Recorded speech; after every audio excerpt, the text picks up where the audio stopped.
we're going to be replacing this vandalized Irrigation controller.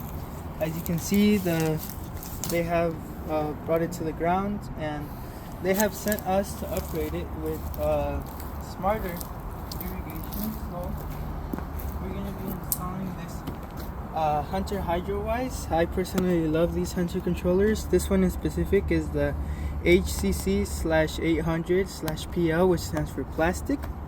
I love this controller because if Wi-Fi is available in your commercial property, you can connect it to Wi-Fi and you can command it directly from your phone. If Wi-Fi is not available, it still works, and you can even use the Hunter controller that it provides that you can buy. So when I do the wet checks, I don't have to go to the controller and to change the station and then back. And as you can see, this is a commercial grade controller. I'm going to open it up. Has all of the things you might need for it to work. As you can see, we're also going to be installing a rain sensor to go along with it. And usually when you buy this type of controller, right here it has a sticker that says how much stations it has, but it can also tell you how much expandable you can get. So for this controller, you could get up to 38 stations, and to get that, you have to buy the modules. The module for this one is the ICM-800. It is very easy to use, and I will show you later on in the video how you would install one of these. It looks just like this. Now we're getting to the part where we're going to disconnect this Irrigation controller. And as you can see, I made this cut at an angle, and this is because when we install our new Hunter controller, we want to make sure that we put all of the stations where they are. But it is really time consuming and difficult to go one by one putting numbers on each of them. So what I've done here is that I cut one at an angle, as you can see. The other angle's right here, and then what I'm gonna do is I'm gonna cut this one straight, just like that.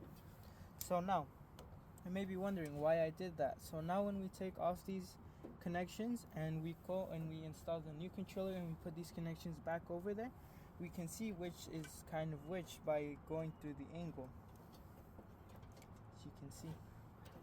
The time that we're gonna be we're getting near to putting the cables back in their place. One thing I love to do when I'm doing these type of installs is that, as you can see, the wire is very long. You don't really need this much wire, and most people, all they go ahead and do is they cut it, and then sometimes when you're redoing it, like I'm doing it again, it falls short. Like these ones were cut and they were short, so we were able to pull them enough so they could reach. But so that doesn't happen, what I like to do is I like to do this method with them. Part that it saves the next person that comes and redo this some time. It also helps it look very nice and very neat. So the way that you're gonna do this is you're just gonna grab any screwdriver. It doesn't really matter which one. What you're gonna do is you're gonna grab your wire, you're gonna extend it, you're gonna grab with your thumb one part, and you're just gonna roll it around once, right there. You see? Now you have this part so it's not sliding. And now you're gonna do is you're gonna pull a little bit back. You're gonna grab this one with your thumb, and you're just gonna do this. You're gonna pull a little bit, and then as you're pulling, all you're gonna do is you're gonna adjust it, and you're just gonna do that until it is to your desired length.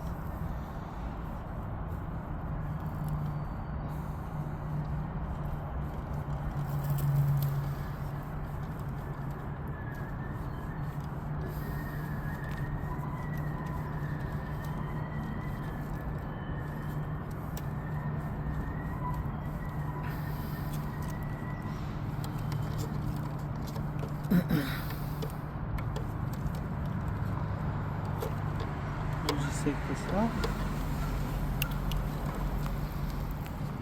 There you go. In my opinion, it looks way better to just put it like this and then just put it where you go than to just grab this one and put it like this. I put Hunter wireless rain CLIK sensor. As you can see, the sensor is over there in the corner. We positioned it there because that way there's no water from the trees or from anything else that can maybe confuse it and stop the sprinklers from going off. So now we're gonna open it. That's how it looks like. This is what I was talking about earlier with the cables. That looks so much better than just having them straight. Alright, so now as you can see here, everything is programmed. They did not have Wi-Fi here, and the water is not currently on, so we cannot show the stations running right now, but it is still possible to use one of these. All you would have to do is come and program right here. As you can see, offline programs and settings, offline programs. I have already programmed it.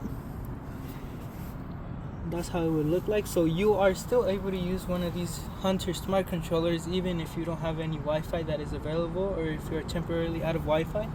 You can still install one of these, and in the future you can add or you can take the Wi-Fi off of it.